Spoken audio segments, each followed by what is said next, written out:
There's a very real sense in which 5 isn't a prime number, because you can write it as 2 plus I times 2 minus I.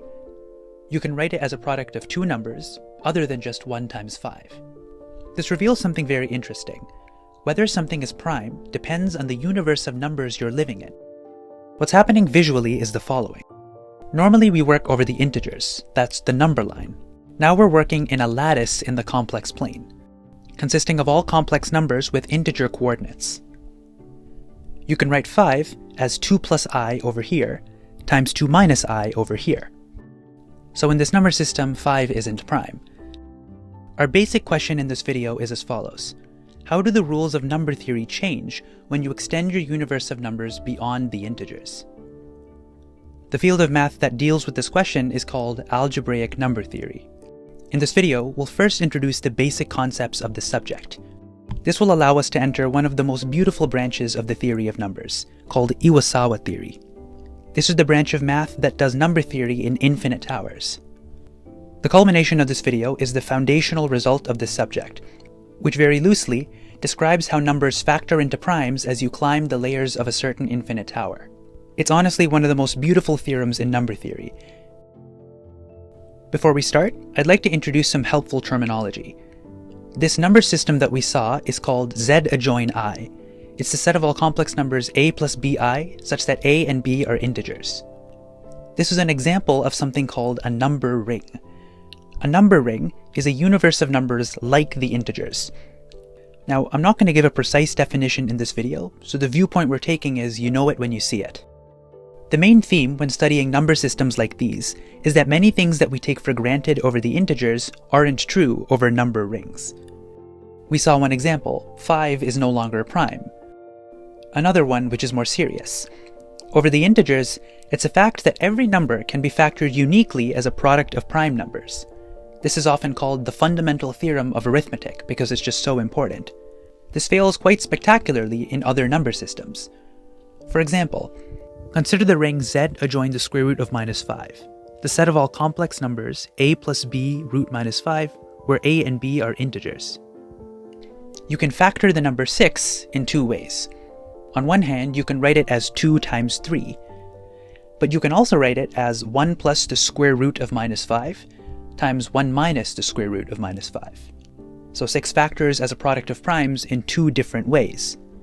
Likewise, the number 21 factors into primes in two different ways, 3 times 7, and 4 times root minus 5 times 4 minus root minus 5.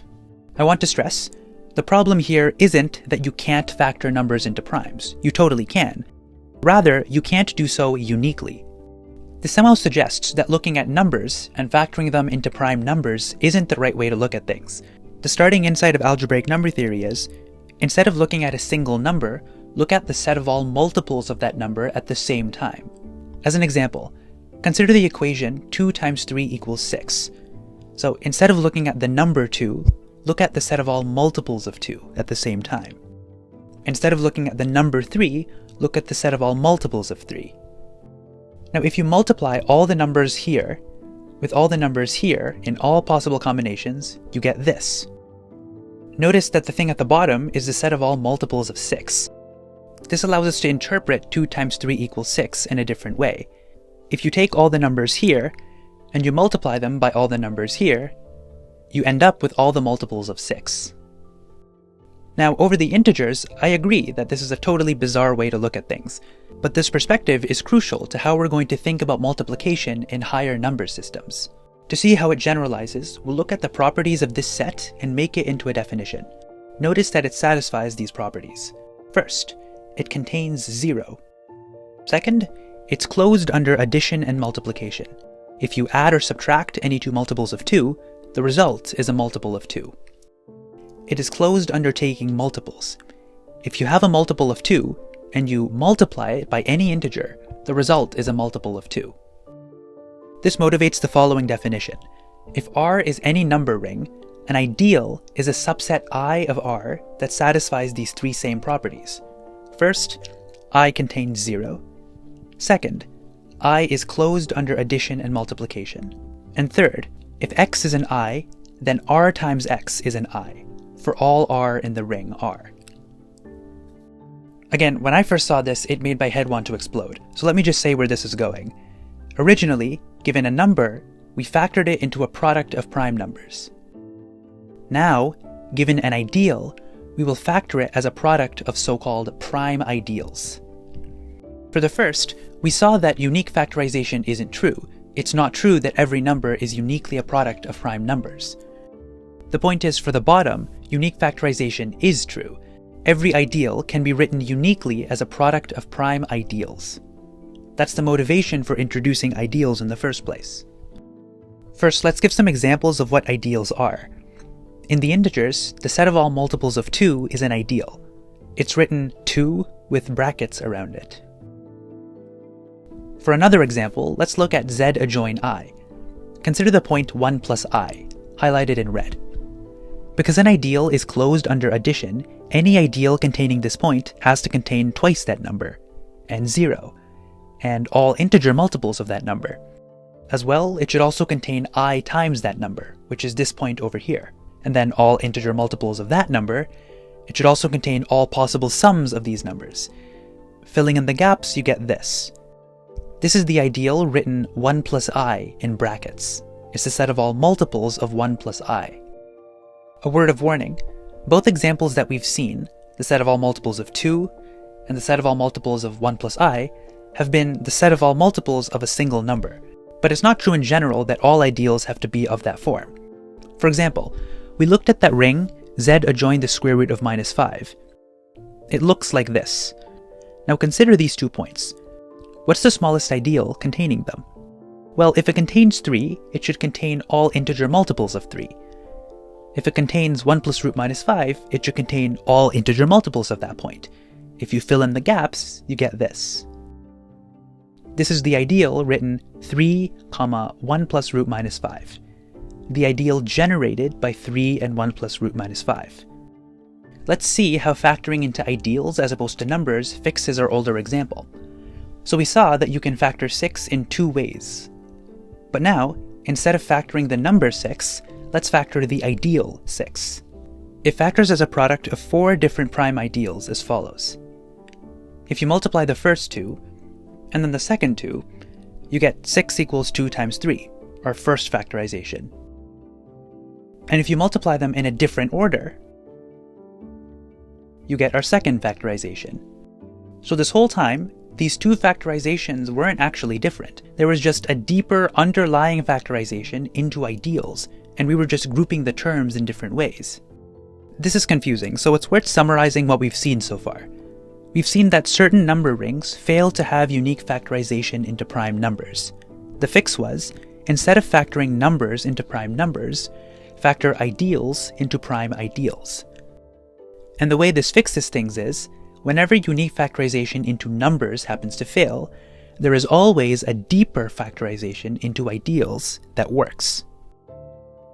Now here's an interesting question. Given a number ring, how badly does unique factorization into prime numbers fail? This question will lead us to the punchline of this video. To answer this question, I'd like to introduce some helpful terminology. An ideal like this, that's generated by one number, is called a principal ideal. An ideal like this, that's generated by more than one number, is called a non-principal ideal. The point is, principal ideals are basically like numbers. You just write them with brackets around them. But non-principal ideals aren't like numbers. They're things that you add in order to restore unique factorization. So before we ask the question, given a number ring R, how badly does unique factorization fail? Now we can ask a more precise question. Given a number ring, how many non-principal ideals does it have? In other words, how many new ideals did you have to add in order to restore unique factorization? Now, as it stands, this is not a well-defined question, because a number ring could have infinitely many non-principal ideals. But there is a better way to quantify this. Consider these 2 prime ideals. It turns out that these ideals are scalar multiples of each other. In this case, that scalar happens to be 1 plus root minus 5 over 2. Likewise, it turns out that this ideal on the right is also some constant alpha times the first ideal. In fact, every non-principal ideal in this ring is a scalar multiple of this one. This ring has infinitely many non-principal ideals, but they are all of the same kind, so to speak. They all address the same illness in the underlying ring. But that's not always true. Consider the ring Z adjoin root 82, which consists of all numbers a plus b root 82, where a and b are integers. Here, if you take these two ideals, then it turns out that they are not scalar multiples of each other. There is no constant alpha that makes this equation hold true. They are genuinely different kinds of ideals. Likewise, with these two ideals, they aren't scalar multiples of each other either. So for this ring, you have to add in more than one kind of ideal in order to rescue unique factorization. To mentally organize this, let's do the following. Put all the principal ideals of this ring in a box. Then sort the remaining ideals based on whether they are scalar multiples of each other. So this picture means all of the ideals living in the same box are scalar multiples of each other. This ring has 4 different kinds of ideals. To fix unique factorization, you had to apply 4 different band-aids. Compare that with the ring Z adjoin root minus 5. Here the picture is different. There are only 2 boxes, one for all the principal ideals, and one for all the others, i.e. all the non-principal ideals are scalar multiples of each other. This ring has only 2 kinds of ideals. To fix unique factorization, you only have to apply 2 band-aids. Some terminology. The number of kinds of ideals in a number ring is called the class number of that ring. This ring has class number 2. This ring has class number 4. The class number answers our question, how many non-principal ideals did you have to add to recover unique factorization? It's a kind of proxy for how screwed up the underlying number system is. This ring has class number 2, so it's kind of screwed up, but not too much. This ring has class number 4, so it's much more screwed up than the first one. In general, class numbers can get very large. For example, if you look at Z adjoin the square root of minus 3449, the class number is 100. There are 100 different kinds of ideals in this number system. It's very, very complicated. As another example, if you look at the number ring defined by this rather more complicated polynomial, the class number is 2000. There are 2000 different kinds of ideals in this number system. But by far the most intricate number rings of all are these, Z adjoin zeta n, where zeta n is an nth root of unity, the complex number sitting 1/nth of the way around the unit circle in the complex plane. This is the set of all complex numbers of the following form. They are a rich testing ground for understanding class numbers. To get a sense of how complicated these can get, here are some examples. For n equals 3, the class number is 1. For the next few values of n, it's still 1. Now let's see how it changes when n grows.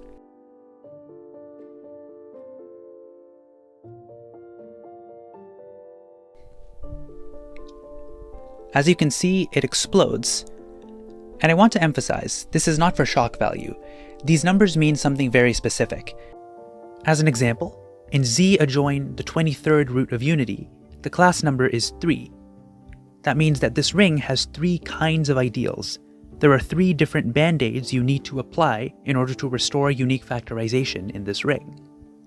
Now, if there's one thing I want to emphasize here, it's this. Nobody knows how to compute class numbers. They are very, very hard to calculate, even in specific examples. Because to calculate them, you essentially have to understand all the ideals in your number ring, which ideals are multiples of others and which ones aren't. It's a very complicated business. To underscore this, you might have noticed that in the previous example of a class number, it said GRH beside it. This means that this class number was calculated under the assumption of the generalized Riemann hypothesis, which is a very famous unsolved problem. In fact, even for the numbers that I showed here, most of these numbers are also conditional on the generalized Riemann hypothesis being true. The point here is that class numbers are very, very mysterious and nobody knows how to compute them. That all changed in the 1950s when Kenkichi Iwasawa entered the scene. Instead of calculating the class number of just one number ring, he actually looked at an infinite tower of number rings and calculated all of their class numbers in one shot. Specifically, he considered the following tower: Z adjoins zeta p, z adjoin zeta p squared, z adjoin zeta p cubed, and so on for infinitely many layers.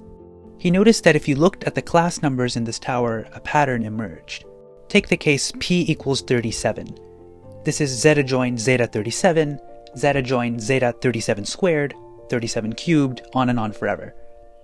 Finding the class numbers of these rings is very hard, but if you just look at the power of 37 appearing in the class number, you see an exponential curve. That is, the power of 37 appearing in the class number increases exponentially fast as you climb the layers of this tower. Take another prime, say p equals 11. So the tower now is z adjoin zeta 11, z adjoin zeta 11 squared, zeta 11 cubed, on and on forever. Let's look at the power of 11 appearing in the class number. Here, it's different. It's actually identically 0, i.e. 11 never divides the class number of any number ring in this tower. This kind of trend continues, so for some primes, like p equals 41, we see an exponential curve. The power of 41 dividing the class number increases exponentially. But for other primes, like p equals 5, it's a flat line. P never divides the class number of any layer in the tower. This is what Iwasawa was able to prove happens in general. His theorem was the following. The power of p dividing the class number of z adjoin zeta p to the n equals p to the lambda n plus nu for some integers lambda and nu. And this formula is true for every single value of n. The proof of this result is incredibly deep and difficult. It uses some very sophisticated tools: group theory, representation theory, class field theory, and much more. The basic idea is that if you arrange these rings in an infinite tower, you can look at all of their ideals at once, and this object has many more algebraic symmetries than the ideals at any finite layer. This strategy was totally groundbreaking, and nobody had seen anything like it before. Unfortunately, the theorem as I've stated it, however, isn't quite correct. His result actually had an extra term, mu p to the n, for some integer mu. And unfortunately, this error term was absolutely gigantic. It was an exponential of an exponential, and it completely overshadowed the main term. To get a sense of scale, if you graph 2 to the 2 to the x, it explodes very fast. It almost looks like a completely vertical line. In numerical computations of these class numbers, Iwasawa noticed that for all primes less than 4009, mu was always equal to 0. That is, this term wasn't actually there. But it turned out to be very difficult to prove this for all primes p. And it took almost 30 years, and this was finally proved in 1979 by Ferrero and Washington.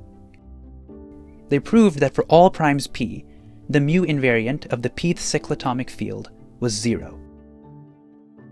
But with this theorem in place, we could then remove this extra term and get the thing that we observed in all the data. That officially ends the math part of this video. I wanted to finish with a thank you. This channel recently hit 100k subscribers, and I wanted to thank you, dear viewer, for choosing to spend your time learning math with me. It really means a lot. In conclusion, I'd like to list some resources to learn about this stuff rigorously. For algebraic number theory, there are tons of online notes from which to learn the subject. My personal favorite are these notes by Professor Ash from the University of Illinois. Personally, I tend to like notes that have lots of numerical examples because they really make you feel like you're seeing the real phenomenon. So these notes were good to absorb the main contents. If you're more of a videos person, there's a nice video playlist by Billy Woods which covers all the main topics. The link is in the description. For Iwasawa theory, the Bible for learning this is by far The Introduction to Cyclotomic Fields by Lawrence Washington. And yes, this is the same Washington who proved mu equals 0. This book is a graduate textbook, so it is terse, and it requires a solid grounding in algebraic number theory. The theorem that we saw was from chapter 13, Iwasawa's theory of ZP extensions. This book contains a full proof of this miraculous theorem. It's complicated but undeniably beautiful. An announcement for the channel, Aleph Zero now has a Patreon page, so if you enjoy watching these videos and they add value to your life, I'd be eternally thankful if you'd like to support the channel on Patreon. All the links are in the description. That's all for now. Thanks for watching, and I'll see you next video.